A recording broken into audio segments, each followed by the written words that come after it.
Please stay with us. We'll be back shortly.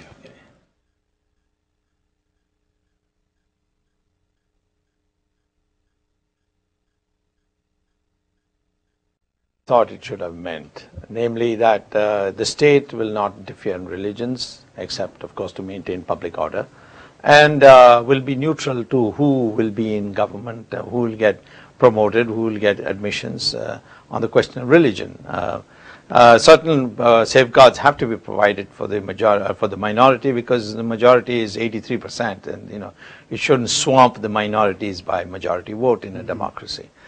But unfortunately, the way the Gandhis have practiced, Nehru-Gandhi hyphenated, have practiced secularism in India has meant basically the pandering to minority interests. For example, if a Muslim marries more than one wife, he is permitted under the law, because that's what the Shariat allows him. I think he can marry 4 times. Oh, really? In India? In India. And if he says simply talaq, talaq, talaq 3 times, the divorce is instantaneous. I mean, this is totally abhorrent to modern civil law.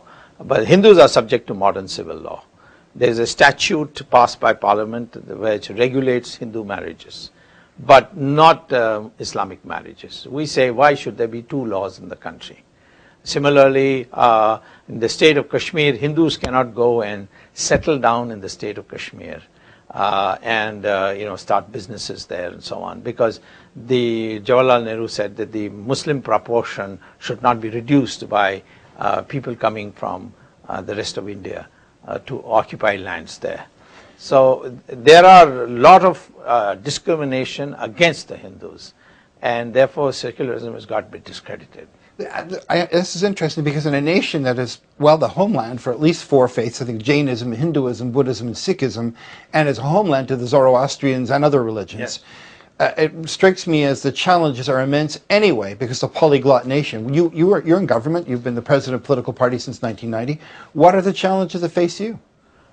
The only challenge that faces me are 2 extremes. One is, I shouldn't allow the sentiment to snowball into a fascist suppression of minorities. Okay. And this happened in Germany when people didn't articulate nationalism properly, and a corporal came and totally distorted the future of Germany. If there is a vacuum, somebody is going to fill it. And there is a vacuum today on an enlightened view of Hinduism. They want a Hindu identity, they want an Indian identity which is in synchronization with Hindu identity. Those urges are there, somebody has to do it. Racial politics. It's not racial, there's nothing racial about India. The DNA science research has now shown that we are all the same people. Right. We didn't come from anywhere abroad, we are all indigenous to India. But this is the one extreme. The other extreme is that without a well-defined Indian identity, we will not be able to progress as a nation, because we've got 130 million Muslims who are being told that they are transnational. They are not, they are Muslims first and Indians second. Now we've got to tell them something by which we don't hurt their feelings. Who's telling them this? Oh, Osama bin Laden is telling them, the Al-Qaeda is telling them. And they are making inroads. Because there's nothing else to challenge that concept. Yeah. And we have to do that, and we have to define an Indian identity where Muslim has to place Indian interests above even their religious interests. Now, as I understand it, there's a system of reservations or quotas for hiring and placement in certain positions, applying for school, etc. Is that working? Well, as far as reservations is concerned, the part that's not working is the proposal to reserve quotas, provide quotas for Muslims and Christians. And to some extent, other castes besides the ex-untouchables. As far as the ex-untouchables is concerned, there's unanimity that these people have suffered imposed disabilities. These disabilities that they have today are not something they have acquired by lack of concern for education, whatever. This has been imposed on them by the rest of society. So we have to compensate for that, and that there is no debate on that. Okay. The debate arises whether we should give it to other castes also, and Christians and Muslims, merely because they are poor. Because the poverty becomes a concept, then it should be also apply for higher castes of India, who are also equally poor. For instance, the Brahmins are supposed to be caste-wise itself poor. The Brahmins are amongst the poorest people in India today, even though they still enjoy high social status. Now, there's no reservation for them. So I think what is being argued is that for a successful reservation or affirmative action program, those other castes who have not suffered any imposed disabilities, you provide them scholarships, you provide them good education, you improve your educational system so that everybody can compete.